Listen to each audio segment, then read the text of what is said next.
Steering column moved a little, back window got put in, decided to put in a USB charging port. Let's get into this one. So I got the steering column back in, and this is kind of where I want it. It was all the way up there, which put it more at that kind of angle. So I brought it down. Yeah, so now I'm gonna pull this unit off, get that set right, and then make a new bracket off for the steering column drop.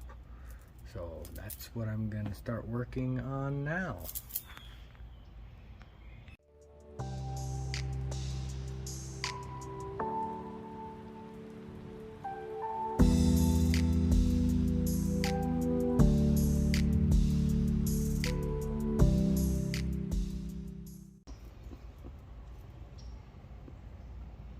So now I just have to find something like that.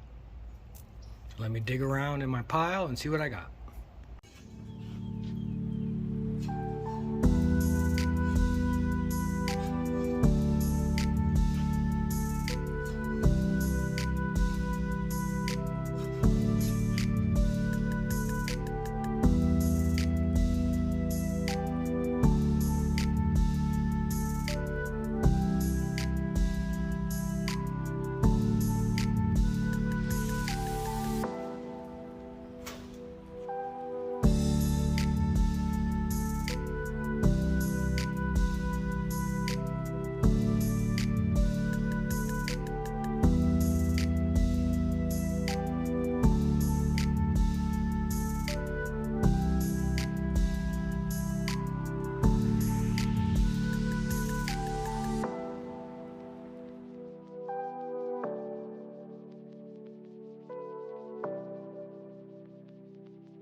So this right here is a coat of fiberall.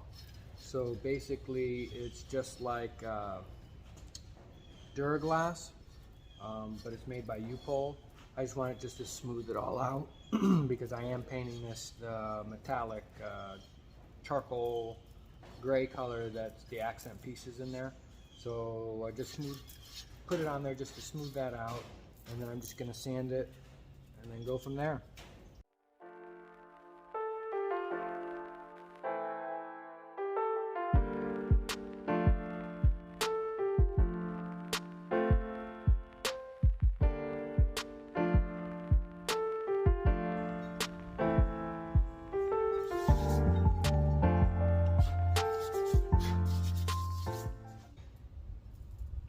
So we're all painted up.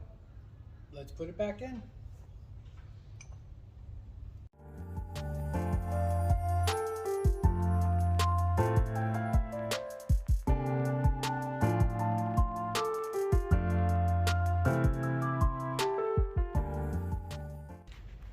So as you can see, I used the stock mount, and I used 1/8 inch flat bar, and I rolled it in my homemade metal roller, and then I just kind of cut it to give it a little bit of shape, something a little bit better than just flat, because the steering column is off center to the actual hump in the dash. Supposedly that's for like when it was 3 on the tree kind of deal. I do believe the 54 dashes were the same, whether it be in COEs or a regular truck. This obviously had all the shifters off the floor. They came back, had a 2-speed rear end in it, and then a 4-speed.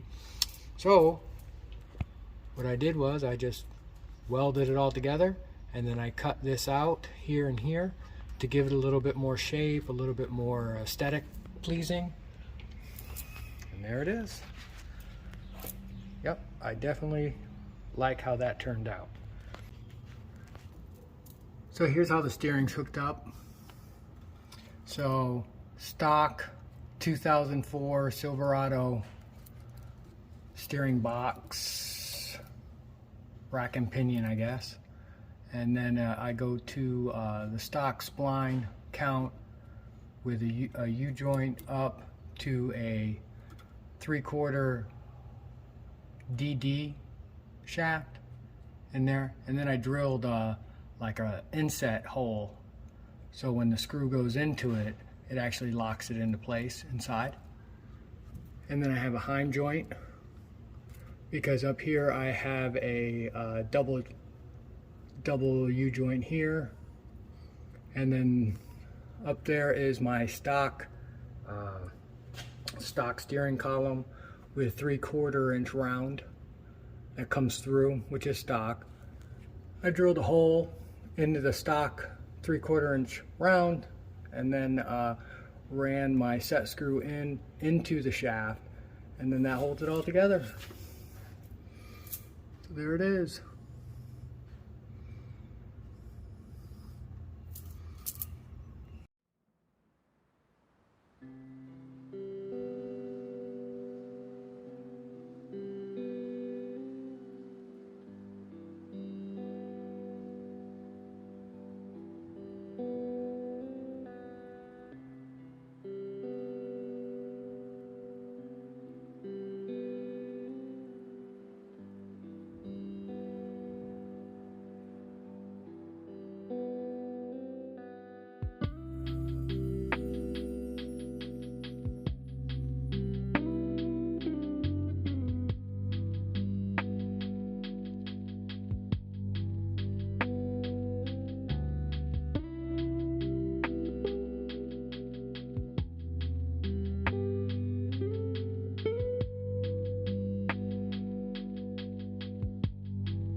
Back windows in.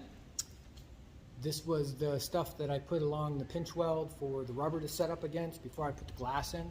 This stays pliable, so it's a good buffer sealant for expansion and contraction along the pinch weld and the rubber. A glass guy that came out and did a windshield on one of my blue truck that's on the channel here gave me this and said, dude, put this between the rubber and the cap and you'll never have a problem.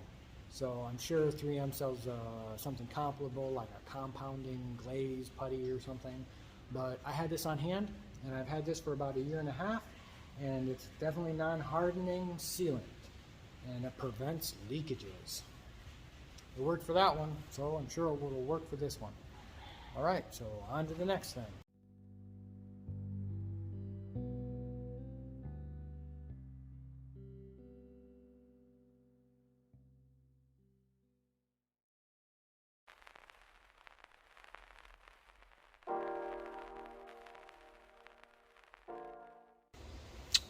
So I just installed this little USB charger.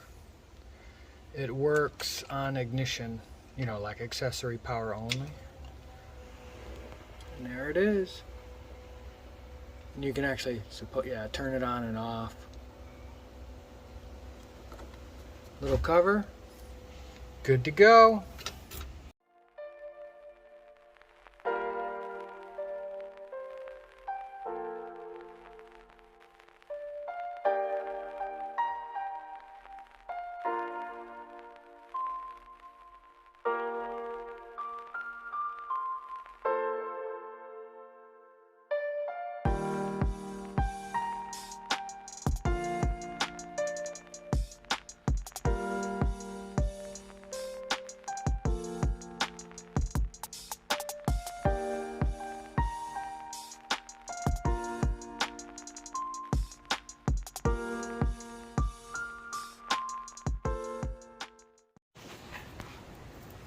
got the other seal in. So basically, this tool all the way around.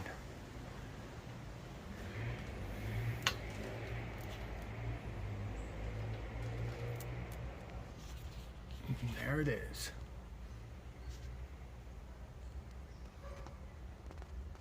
Now to put the seat back. Seat's back in place. Nice snug fit.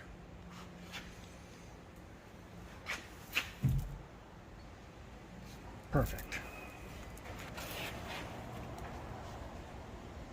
Well, that's going to wrap up this one. Back window's in. I am almost tempted to try to put the windshield in myself, but I'm going to think about that for a week and see if I'm going to get that in next weekend. But yeah, so just remember, go out and build something cool. Hit like, share, subscribe, all that other fun stuff they tell you. And I'll catch you on the next one. Bye.